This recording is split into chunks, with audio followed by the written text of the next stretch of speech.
इस वीडियो में हम लोग डेसिमल्स में देखने वाले हैं कि अगर कोई रेशनल नंबर है, सबसे पहले तो आपको पता होना चाहिए कि रेशनल नंबर जो है सबका डेसिमल एक्सपेंशन होगा, जरूरी नहीं है। जैसे हम बोल रहे हैं जीरो, तो जीरो भी आपका एक रेशनल नंबर है। हम बोल रहे हैं फाइव, तो फाइव भी हमारा एक रेशनल नंबर है।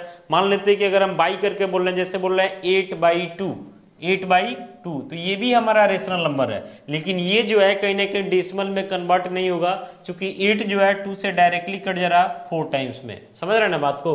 मान लेते हैं यहाँ पे हम लिख रहे हैं 25/5, ये भी डेसिमल में नहीं जाएगा, क्योंकि डायरेक्ट कट के रिजल्ट हमारा क्या आ जा रहा है, 5 आ जा रहा है। मान लेते हैं यहाँ 30/6 है, ये भी कट के डायरेक्ट 5 आ जा रहा। मान लेते हैं 100/50 है, तो ये कट के कितना जा रहा है, 2 आ जा रहा।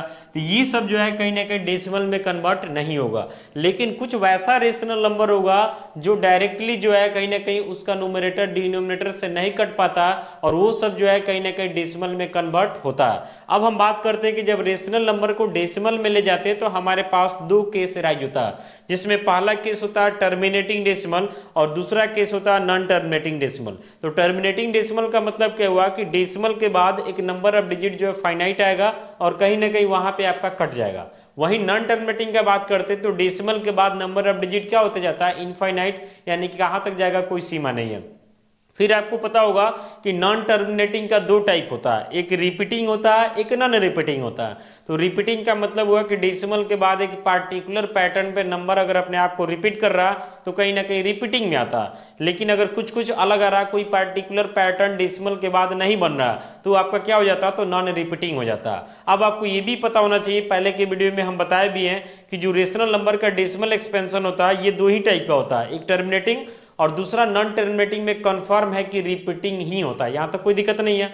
अब इस वीडियो में आपको बताने वाले हैं कि जो टर्मिनेटिंग होता है उसको बिना डिवाइड किए हुए जो है डायरेक्ट हम लोग कैसे डेसिमल में लिखेंगे। इसके पहले वाले वीडियो में आपको हम बता चुके हैं कि जो टर्मिनेटिंग डेसिमल है उसको पहचानेंगे कैसे, साथ ही साथ जो नॉन टर्मिनेटिंग में रिपीटिंग है उसको भी कैसे पहचान करेंगे। तो उसमें आपको हम बताए थे कि जो टर्मिनेटिंग होता है उसका जो डिनोमिनेटर होता है उसका प्राइम फैक्टराइजेशन पहले सिंपलेस्ट करने के बाद देखते हैं, 2m इंटू 5n के फॉर्म का होता है। जबकि नॉन टर्मिनेटिंग में जो रिपीटिंग होता है उसका ये फॉर्मेट नहीं होता। m और n के लिए भी कंडीशन दिए थे कि m और n आपका क्या होना चाहिए, तो नॉन नेगेटिव इंटीजर्स होना चाहिए। तो आइए सीधे अब एग्जांपल पे आते हैं, कंसंट्रेट होकर देखिएगा। पहले हम सिर्फ टर्मिनेटिंग ही ले रहे हैं, जैसे यहाँ 2/5 ले रहे हैं, यहाँ ले रहे हैं 7/4, एकदम ध्यान से देखते जाना, कोई जल्दी नहीं है। यहाँ ले रहे हैं 1/8, यहाँ ले रहे हैं 3/25। समझ रहे हैं ना। इसमें ध्यान से देखिएगा, सबका सब टर्मिनेटिंग है, क्योंकि सबका डिनोमिनेटर जो है 2m इंटू 5n के फॉर्म का है। आप इसके पहले का वीडियो देख लेंगे और जिसमें हम बताएं कि डिटरमाइन टर्मिनेटिंग और नॉन टर्मिनेटिंग डेसिमल्स, तो उसको देख करके तब यहाँ पे आइएगा, आपको कोई दिक्कत नहीं होगा। अब इसमें देख रहे हैं सबका सब टर्मिनेटिंग है, पहले ही आपको बता दिए कि जो टर्मिनेटिंग है उसी को हम डायरेक्ट जो है डेसिमल में कन्वर्ट कर सकते हैं। बाकी जो नॉन टर्मिनेटिंग में रिपीटिंग है उसको डेसिमल में डायरेक्ट कन्वर्ट नहीं किया जा सकता, उसके लिए कहीं ना कहीं हमको डिवाइड करना पड़ेगा, तो वो भी बताएंगे। पहले इसको देखिए, तो 2/5 है, 2/5 है, तो आपको करना क्या है कि अगर नीचे 5 एक बार है तो 2 भी एक बार होना चाहिए, अगर 5 दो बार है तो 2 भी दो बार होना चाहिए। यानी मेरे कहने का मतलब है कि 2 का पावर और 5 का पावर दोनों का पावर नीचे कहीं ना कहीं मैच करा देना। जब नीचे मैच करा दीजिएगा तो आपको ये एक चीज पता होना चाहिए कि 2 इंटू 5 तो रिजल्ट हमारा 10 आता है। अगर मान लेते 2 का पावर 2 है, 5 का पावर 2 है, यानी दो बार है, 5 भी दो बार है, तो रिजल्ट हमारा क्या आता है, 100 आता है, एक पे 00। अगर 2 जो है 3 बार है और 5 भी 3 बार है तो एक पे 000। अगर 2 जो है 4 बार है और 5 भी 4 बार है तो एक पे 40। समझ रहे हैं ना, इस तरीके से होता है। और जब किसी भी फ्रैक्शन के यानी किसी भी रेशनल नंबर के डिनोमिनेटर में 10 आ जाए, 100 आ जाए, 1000 आ जाए, 10,000 आ जाए, 1 लाख आ जाए, इस टाइप से अगर कुछ आ जाए तो कहीं ना कहीं जो है हमको डिवाइड नहीं करना पड़ेगा, हम डायरेक्टली जो है उसका आंसर को डाल सकते हैं। समझ रहे हैं ना। तो यहाँ पे 5 एक बार है नीचे, तो हमको 2 भी एक बार चाहिए, तो इसके कारण हम एक 2 ऊपर डालेंगे और एक 2 नीचे डालेंगे, ताकि क्वेश्चन को भी फर्क ना पड़े। अब ऊपर हो जाता है 2 2 जा 4 और नीचे आपका क्या हो जाता है, तो 5 2 जा 10। 4/10, जाहिर सी बात है कि 4/10 कोई भी नंबर के लास्ट में डेसिमल छुपा होता है। तो यहाँ 4/10 का मतलब क्या हुआ कि एक के बाद एक ही जीरो है, तो डेसिमल एक डिजिट बैक आएगा, यानी 0.4 क्या होगा, 0.4, या इसी को हम लिखेंगे 0.4। 4, यानी डेसिमल के पहले 0 लगा देते हैं, कोई दिक्कत नहीं है। यहाँ पे 7/4 है, तो 4 को हम लिख सकते हैं 2 का पावर 2। अब आपको देख रहा है ना कि 2 का पावर 2 दिख रहा है, इसका मतलब 5 का पावर भी 2 हमको चाहिए। तो 5 का पावर 2 चाहिए, तो इसलिए हम 5 का पावर 2 ऊपर भी डालेंगे और नीचे भी डालेंगे ताकि क्वेश्चन को भी फर्क न पड़े। अब ऊपर क्या हो जाएगा कि 5 5 जा 25, अब 25 और 7 भी है तो 7 से मल्टीप्लाई हो जाएगा, तो 7 5 35, कैरी 3, 7 दूना 14 और 3 17, यानी 175 आ रहा ऊपर। और नीचे जो है एक पे कितना जीरो आ जाएगा, तो डबल जीरो आ जाएगा। अब डेसिमल लास्ट में छुपा रहता है, 2 डिजिट बैक आएगा, चूंकि एक पे डबल जीरो है, ये सब चीज आप पहले से जानते होंगे, तो इसका रिजल्ट क्या हो जाएगा 1.75 हो जाएगा। मान लेते 1/8 है, तो 8 का मतलब हुआ 2 टू दी पावर 3, जब 2 का पावर 3 है तो 5 का पावर भी 3 हमको चाहिए, समझ रहे ना। अभी बहुत एग्जाम्पल देंगे, देखते रहिए। 5 का पावर 3 125, 1 से मल्टीप्लाई होगा तो 125, और नीचे जो है 1 पे 000 हो जाएगा, यानी रिजल्ट आपका हो जाएगा 0.125, कोई दिक्कत नहीं है। 3/25 है, तो 25 का मतलब क्या हुआ 5 का पावर 2, जब 5 का पावर 2 है तो फिर हमको 2 का पावर भी 2 चाहिए, क्योंकि नीचे करना क्या है कि 2 और 5 दोनों का पावर सेम कर देना है। अब उसके लिए हमको सोचना है कि हमको किसी से ऊपर नीचे मल्टीप्लाई करना पड़ेगा, तो यहाँ पे हमको 2 का पावर 2 चाहिए, तो हम ऊपर भी डालेंगे और नीचे भी डालेंगे। तो ऊपर 2 2 जा 4, 4 3 जा कितना हो जा रहा है 12, और नीचे 1 पे डबल जीरो हो जा रहा है, यानी रिजल्ट हमारा कितना हो जा रहा है, तो 0.12, रिजल्ट हमारा क्या होगा 0.12। अभी आगे बढ़ते हैं, कंसंट्रेट होकर देखिए, अभी और भी एग्जाम्पल हम लोग लेंगे। मान लेते हैं लिखा हुआ 17/20, समझ रहे ना। ध्यान रखिएगा, इसमें जो भी एग्जांपल आपको हम देंगे सब टर्मिनेटिंग का ही देंगे, क्योंकि शुरू में ही बताएं कि टर्मिनेटिंग होगा तभी हम डायरेक्ट कन्वर्ट कर सकते हैं, नहीं तो नीचे 2 और 5 के अलावा कोई और आ जाएगा, फिर जो है वैसा कन्वर्ट कर पाना हमारे लिए पॉसिबल नहीं हो पाएगा।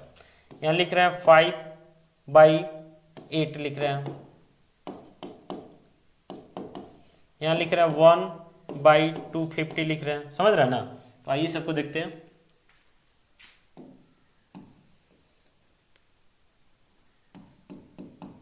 देखिएगा ध्यान से, इसमें जो है 17/20 है, तो 17 20 को तोड़िएगा तो 2 का पावर 2 इंटू क्या आएगा 5, यानी 4 5 जा 20 होता है ना, तो ऐसे आएगा।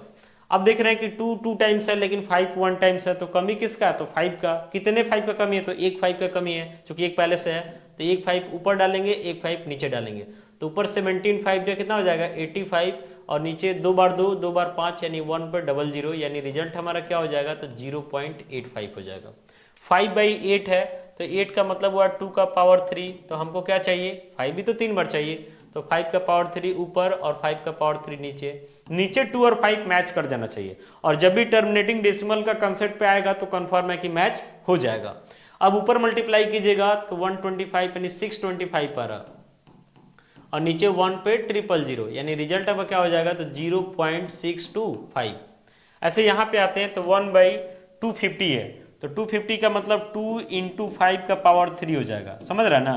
तो 5 का पावर 3 यानी 5 ज्यादा बार है, यानी 2 का कमी है, तो 2 के कितने का कमी है, तो 2 का कमी है, तो 2 का पावर 2 ऊपर और 2 का पावर 2 नीचे, तो ऊपर आपका हो जाता है 4, और नीचे दोनों 3 बार, यानी 1 पे 000। अब डेसिमल में इसको क्या लिखेगा 0.004, कारण है कि यहाँ पे 1 के बाद 000 है और लास्ट में डेसिमल छुपा रहता है, तो 3 डिजिट के पीछे आएगा। डिजिट हमारे पास एक ही है, तो हम लोग क्या करते हैं 2 जीरो ले लेते हैं, यानी 0.004, या पॉइंट के पहले हम लोग जीरो लगा देते हैं। तो ये सब जो है कहीं ना कहीं टर्मिनेटिंग का एग्जांपल था, तो एकदम माइंड में सेट रखना है कि आपको टर्मिनेटिंग पहचानने का तरीका पहले ही बताएं कि कोई भी रेशनल नंबर दिया हुआ डायरेक्ट नहीं कट रहा तभी तो डेसिमल में जाएगा, तो उसके डिनोमिनेटर का प्राइम फैक्टराइजेशन करना है। एक चीज देख लेना है कि रेशनल नंबर सिंपलेस्ट होना चाहिए, और डिनोमिनेटर अगर 2 to the power m into 5 to the power n के फॉर्म में आता तो टर्मिनेटिंग, अदरवाइज नॉन टर्मिनेटिंग, और टर्मिनेटिंग है तभी उसको हम डायरेक्ट डेसिमल में लिख सकते हैं, अदरवाइज पॉसिबल नहीं है। तो कुछ नॉन टर्मिनेटिंग पे एग्जांपल देते हैं कि इसमें हम लोग क्या करते हैं। जैसे मान लेते हैं 10/3 है, टर्मिनेटिंग नहीं है, यानी नॉन टर्मिनेटिंग है, तो इतना तो गारंटी है ना कि नॉन टर्मिनेटिंग में रिपीटिंग ही होगा। बार बार अब इस चीज को बोलते आ रहे हैं कि नॉन टर्मिनेटिंग में रिपीटिंग होगा। जो नॉन रिपीटिंग होता है वो कहीं ना कहीं रूट के अंदर से कोई नॉन परफेक्ट स्क्वायर नंबर है, कोई नॉन परफेक्ट क्यूब नंबर है, इस टाइप के नंबर से कहीं ना कहीं वैसा नंबर निकल के आता है जो नॉन टर्मिनेटिंग में नॉन रिपीटिंग होता है। इसका गारंटेड है कि रिपीटिंग होगा, समझ रहे हैं ना। कुछ भी लिख दीजिए, मान लेते हैं हम 17/11 लिख रहे हैं, समझ रहे हैं ना। ये सब आपका कहीं ना कहीं नॉन टर्मिनेटिंग है, लेकिन इतना गारंटी है कि ये सब आपका रिपीटिंग ही होगा। आपको विश्वास नहीं है, आप डिवाइड कीजिए। हो सकता है कि 5 डिजिट के बाद रिपीट करे, 10 डिजिट के बाद रिपीट करे, या कितना डिजिट के बाद रिपीट करे, लेकिन रिपीट करेगा, इसका 100% गारंटी है। जैसे 10/3 को हम लिख रहे हैं, तो यहाँ पे 3 3 जा क्या हो जाएगा 9, 1 बचा, पॉइंट डाल दी तो 0, फिर 3 3 जा क्या हो जाएगा 9, 1 बचेगा 0, फिर 3 3 जा क्या हो जाएगा 9। लाइफ टाइम डिवाइड कीजिएगा, कटेगा नहीं, लेकिन एक पैटर्न तो रिपीट कर रहा है ना कि 3.333 डैशेस आ रहा, यानी इसको हम लोग 3.3 पे क्या कर सकते हैं, रेटिंग डाल के लिख सकते हैं। तो ध्यान रखना है कि जो भी नॉन टर्मिनेटिंग है उसको डेसिमल में कन्वर्ट करने के लिए डिवाइड करना ही पड़ता है, दूसरा कोई ऑप्शन नहीं है। बाकी इस वीडियो में हम लोग समझे हैं कि वैसा रेशनल नंबर जो डेसिमल में कन्वर्ट हो जाए और टर्मिनेटिंग डेसिमल हो, उसको डायरेक्ट हम लोग जो है डेसिमल में लिख सकते हैं। बाकी जो नॉन टर्मिनेटिंग में रिपीटिंग है उसके लिए आपको डिवाइड करना पड़ेगा। बाकी इस वीडियो को लेकर के क्या आप सोचते हैं, कमेंट बॉक्स में अपने सुझाव दें। मिलते हैं अगले वीडियो में, थैंक यू।